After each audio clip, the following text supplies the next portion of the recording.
I mean, that's part of the testimony, the things that Jim was asking about. You know, those are things that can be worked into the bill. While, and perhaps, and I think Andy knows more about this than I do, perhaps there are standards in one area that would more quickly change than others. That's part of the process. And if I could speak to that change issue, the standards under the Common Core initiative were copyrighted. So there was you were not allowed to change any of the existing standards. You're allowed to add 15%, but that 15% was not going to be on the assessment. So why would you change or add 15%? So there was a lot of, I would call, checkmates built into the process, whereby here's what you're going to have. You're going to call it Ohio's learning standards, but they're copyrighted and owned by somebody else. You're not allowed to change them. You can add 15%, but it won't be on the assessment. So there was, and I'm speaking quickly, I'm sorry, but the fact of the matter was we were not in control of this. And certainly the mandated assessments were something that we were not in control of. And it's kind of, I would almost say, creepy the way this whole thing landed in Ohio, with all the things already prepackaged. People met in some, think tank or room someplace else and did this. And when we have testimony, you'll hear from folks who were formerly on the committees doing the standards who resigned, and how that process was conducted. And if you think there was sunshine there was no sunshine in that process. And I think we're helping Ohio to overcome some missteps that were taken, and as I said, hope we'll chart a better course going forward. Are you confident that when you're finished that the end result will be something that can be measured from state to state, that you'll be able to compare Ohio students to Indiana students, Massachusetts?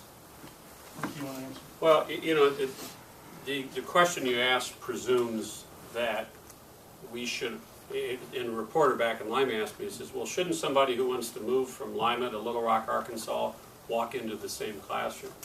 And the answer is no. That's not possible to organize that. There's different cultures, there's different people, there's different teachers. You can't go from one junior high school to another within a school district and get the same teacher and the same people. So this is a situation where there's a presumption that in a country of 315 million people, that everything's the same.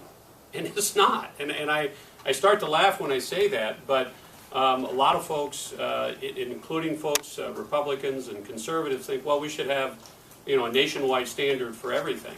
And that is not it's not the design of our country, but for one thing, but it's also a bad design. So sure, we want Ohio kids to be the most successful in terms of their careers. We want them to be, and we're supposed to say college too, college and careers, and be happy and all of those sorts of things. But if we have to take a national test, an SAT and an ACT, we want the Ohio kids to be the highest. But being able to say, oh, look how we're compared to these other 49 states by fourth graders in math class, and being able just to do that, shouldn't be the end-all goal of this thing. Now it is for a central planner. Central planner up saying, well, what's everybody doing here, a little bit more money over, all that sort of thing. But in the end, our kids getting smarter just because that guy knows how well everyone is doing. That's not the end goal to me when we're talking about education. Representative, you talk about being college ready and getting kids smarter. The Ohio Chamber of Commerce just did a column last week where Dan Navin said, building a college and career ready Ohio with higher yet achievable standards. The Common Core standards do this. Turning back the clock would hurt students and disrupt Ohio schools.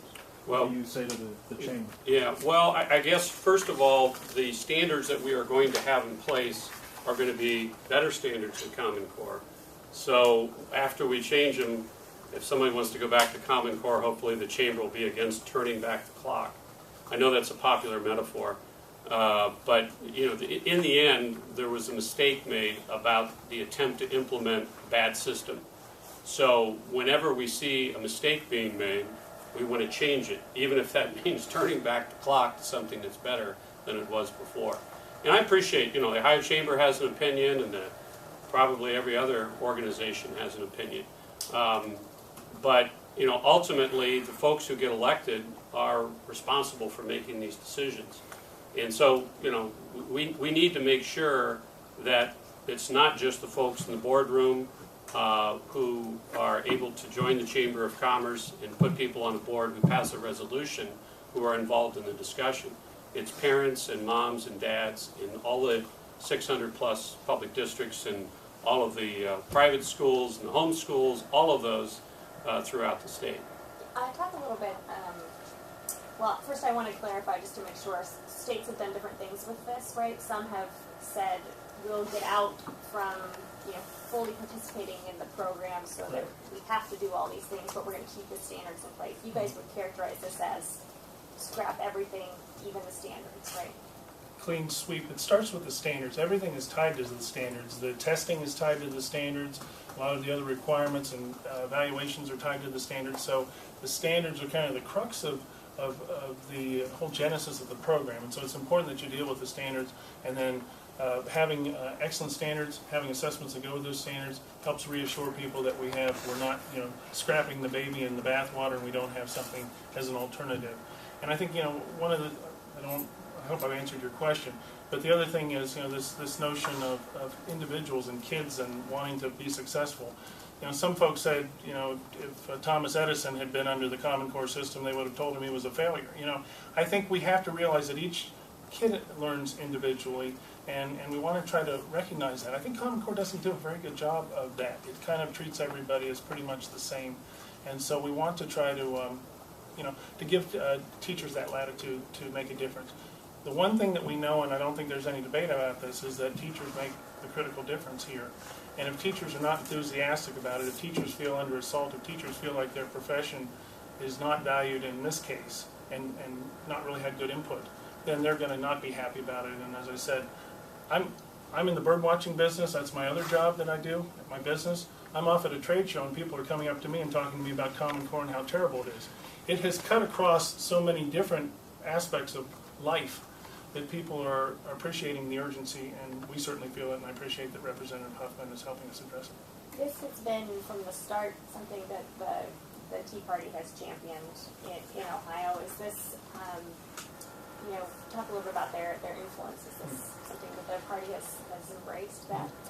Well, I would say that there's been a conservative critique of this. If you talk about Heritage Foundation, Cato Institute, Heartland, Pioneer Institute, which was the initial reform group in Massachusetts that helped Massachusetts go from middle of the pack to number one, they've been looking at this since 2009. So I'll give them credit for recognizing early on that they were going to be going downhill in Massachusetts as a result of Common Core. So there's an intellectual critique of it.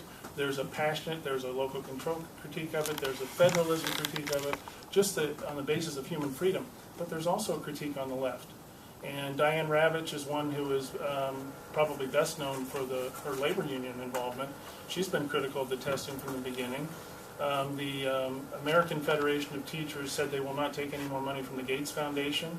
The National Education Association has discussed some of their concerns about implementation and other problems.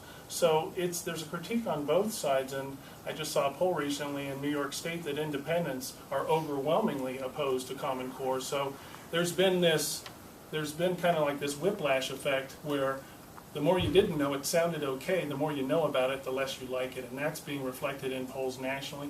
I haven't seen a poll in the state of Ohio, but my guess would be that it has turned here too. And so I think that as you get more public input, you find out that it's not merely what educrats say. It's important what people really feel and think about it as well. And so while the Tea Party can claim a certain degree of credit for keeping this issue front burner while nothing seemed to be happening, I think the rest of the world is catching up. Other states are catching up. Political leaders are catching up. Governors are catching up. And so that's why you're seeing action happen. I would say this too. I've been in public office, elected office, for 23 years.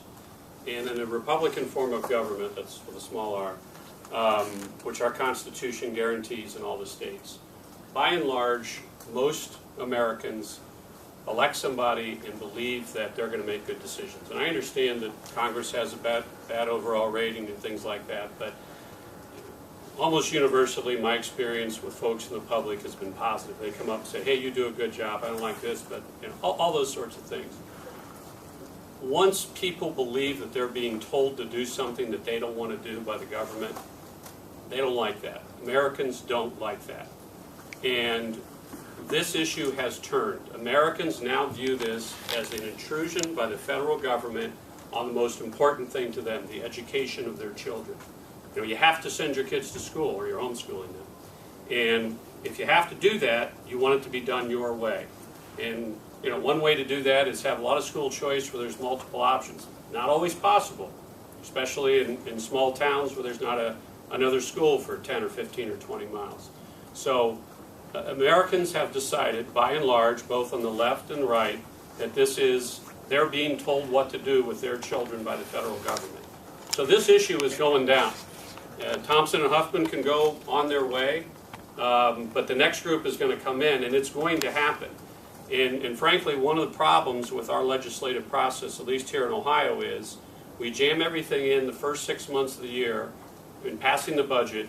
In the real more substantive type bills, they fall into the summer, and then they get into the election season, all that. What we have here, because of the timing of it, and because Representative Thompson's willingness to step up and some other members, is a time period where we can actually study an issue that has been studied some and have some hearings on it, and I believe do some good with it.